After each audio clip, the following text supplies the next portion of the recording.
ये बात लगभग 1 साल पहले की है।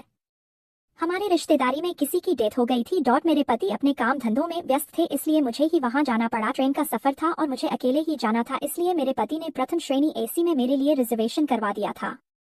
रात को 10 बजे की ट्रेन थी। मुझे मेरे पति स्टेशन तक छोड़ने के लिए आए और मुझे मेरे कूप में बिठाकर टिकट चेकर से मिलने चले गए। मेरा कूप केवल 2 सीटों वाला था। अभी तक दूसरी सीट पर कोई भी पैसेंजर नहीं आया था। मैंने अपने सामान सेट किया और अपने पति की इंतजार करने लगी। थोड़ी ही देर में मेरे पति वापस आ गए।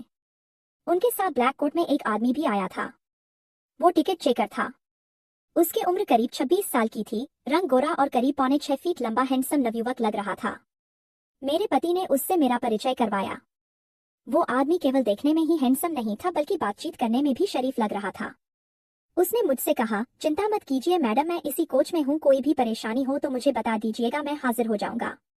आपके साथ वाली बर्थ खाली है, अगर कोई पैसेंजर आया भी तो कोई महिला ही आएगी, इसलिए आप निश्चिंत होकर सो सकती हैं।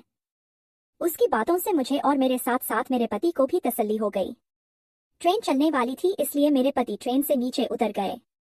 उसी समय ट्रेन चलती, मैंने अपने पति को खिड़की में से बाय किया और फिर अपने सीट पर आराम से बैठ गई। दोस्तों, मुझे आज अपने पति से दूर जाने में बिल्कुल अच्छा नहीं लग रहा था। इसका कारण ये था कि मेरी महीना खत्म हुए अभी 1 ही दिन बीता था और जैसा कि आप सब लोग जानते हैं, ऐसे दिनों में शरीर की चाहत कितनी बढ़ जाती है। मैं अपने पति से जी भरकर प्यार करना चाहती थी, लेकिन अचानक मुझे बाहर जाना पड़ रहा था। इसी कारण से मैं मन ही मन दुखी थी। तभी कूप में वो हैंडसम टीटी आ गया।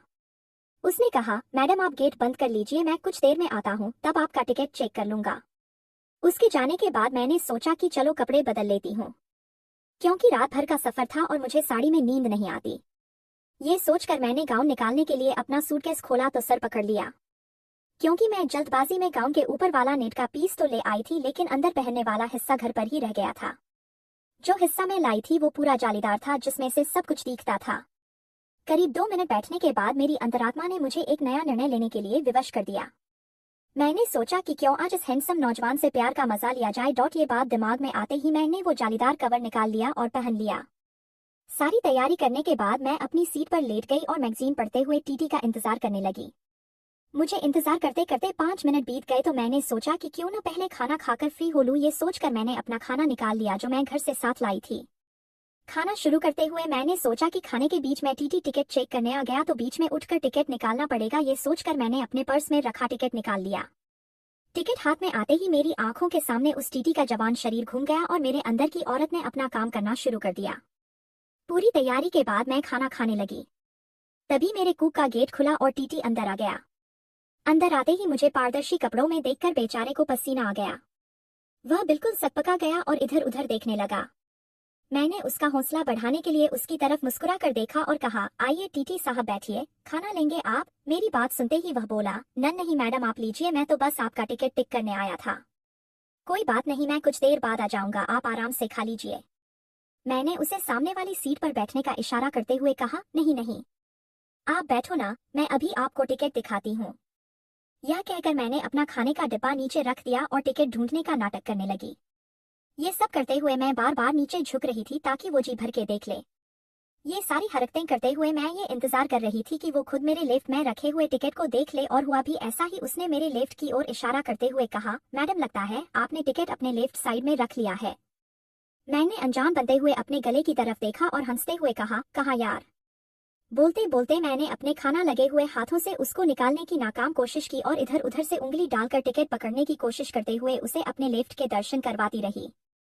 जब मेरी उंगली से टकरा कर टिकट और अंदर घुस गया तो मैंने मुस्कुराते हुए उससे कहा, सॉरी यार, अब तो आपको ही मेहनत करनी होगी। मेरी बात सुनते ही वो उठकर मेरे पास आ गया और मेरे गाउन में हाथ डालता हुआ बोला, क्यों नहीं मैडम, मैं खुद निकाल लूंगा। ये बात कहते हुए वो बड़ी अदा से मुस्कुरा उठा था। उसने डरते डरते मेरे गाउन के अंदर हाथ डाला और टिकट पकड़कर बाहर खींचने की कोशिश करने लगा।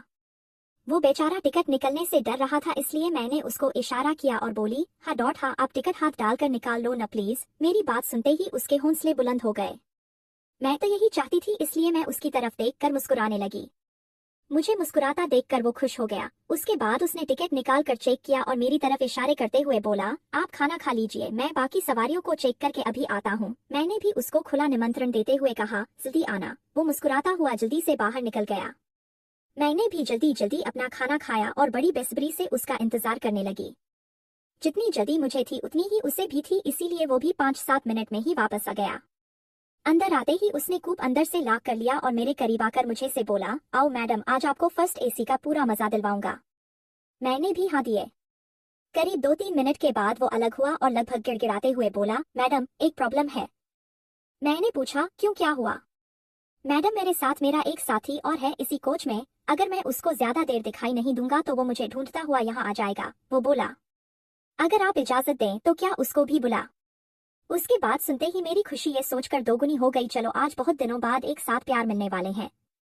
इसलिए मैंने तुरंत जवाब दिया, हाँ हाँ, बुला लो उसको भी, लेकिन ध्यान रखना किसी और को पता नहीं चलना चाहिए। जाओ जल्दी से बुला लाओ। मेरी बात सुनते ही वो दरवाजा खोलकर बाहर चला गया और 3-4 मिनट बाद ही वापस आ गया। उसके साथ एक आदमी और था। ये नया बंदा करीब 35 साल की उम्र का था। रंग काला, लेकिन शक्ल सूरत से ठीक ठाक था, बस थोड़ा मोटा ज्यादा था। उन दोनों ने अंदर आते ही कूप को अंदर से लॉक कर लिया और दोनों मेरे पास आकर खड़े हो गए। पुराने वाले टीटी, जिसका नाम मुझे अभी तक पता नहीं था, उसने अपने साथी से मुझे मिलवाया। मैडम, ये है मेरा दोस्त सौरभ। मैंने खड़े होते हुए उससे हाथ मिलाया और पुराने वाले से बोली, ये तो ठीक है, पर तुमने अभी तक अपना नाम तो बताया ही नहीं। मेरी बात पर मुस्कुराते हुए वो बोला, मैडम मुझे अजय कहते हैं। वैसे आप मुझे अज्जू भी बुला सकती हो। मैंने उन दोनों से कहा, अज्जू, तुम्हारा नाम तो अच्छा है, लेकिन यार तुम लोगों ने ये मैडम मैडम क्या लगा रखा है। मेरा नाम रेशमा है। वैसे तुम लोग मुझे किसी भी नाम से बुला सकते हो। आपस में परिचय पूरा होने के बाद हम लोग थोड़ा खुल गए थे, लेकिन वो दोनों कुछ शर्मा रहे थे, इसलिए पहल मुझे ही करनी पड़ी और मैंने अज्जू के गले लग गई। तभी अचानक कूप का दरवाजा खुला और 3 आदमी एक साथ अंदर आ गए। ट्रेन किसी बड़े स्टेशन पर रुकी हुई थी। अचानक उन लोगों के अंदर आने से मैं चौंक गई और जल्दी से अलग होकर अपने कपड़े उठाकर अपना बदन छुपाने की कोशिश करने लगी। उन 3 लोगों के अंदर आते ही सौरभ जोर से चहककर बोला, आओ बॉस, मैं आप लोगों का ही इंतजार कर रहा था। उसने जल्दी से कूप का दरवाजा अंदर से लॉक कर लिया और मेरी तरफ मुड़कर बोला, चिंता मत करो मैडम, ये लोग भी अपने दोस्त हैं। अभी तुम्हारी इच्छा बढ़ रही थी ना, इसलिए इन लोगों को बुलवाया है। चलो शुरू करते हैं। मुझे इस तरह से उन लोगों का अंदर आना अच्छा नहीं लगा। मैंने नाराज होते हुए कहा, चुप रहो तुम। मुझे क्या तुम लोगों ने बाजारू समझ रखा है? जो भी आएगा मैं उससे प्यार कर लूंगी। तुम लोग अभी मेरे कूप से बाहर चले जाओ, नहीं तो मैं शोर मचा दूंगी। मेरे इस तरह नाराज होने से वो लोग डर गए और मुझे मनाते हुए सौरभ ने कहा, नहीं मैडम ऐसा नहीं है, अगर आप नहीं चाहोगी तो कुछ भी नहीं करेंगे। जो लोग अभी अभी अंदर आए थे उनमें से एक ने कहा, नहीं मैडम, हमें तो अजय ने भेजा था, अगर आपको बुरा लगता है तो हम लोग बाहर चले जाते हैं। प्लीज आप शोर मत मचाना, हमारी नौकरी चली जाएगी। इस तरह वो चारों ही मुझे मनाने में लग गए। मैंने मन ही मन सोचा कि अब इन लोगों ने मुझे तो देख ही लिया है और अभी तक अपना काम भी नहीं हुआ है। सुबह तो ट्रेन से उतर कर चले ही जाना है, फिर ये लोग कौन सा कभी दोबारा मिलने वाले हैं। ये सोचकर मैंने उनको डराते हुए कहा, ठीक है, मैं तुम लोगों को केवल आधा घंटे का समय देती हूँ, तुम लोग जल्दी जल्दी अपना काम करो और यहाँ से निकल जाओ और अब कोई और इस कूप में नहीं आना चाहिए। वो चारों खुश हो गए और जी मैडम करने लगे। सौरभ ने उन लोगों से कहा कि चलो अब मैडम का मन दोबारा से ठीक करना पड़ेगा, तुम लोग आगे आ जाओ। तो दोस्तों, ये थी मेरी ट्रेन स्टाफ से की हुई दास्तान। अगली बार इससे भी खतरनाक कहानी के लिए तैयार रहें।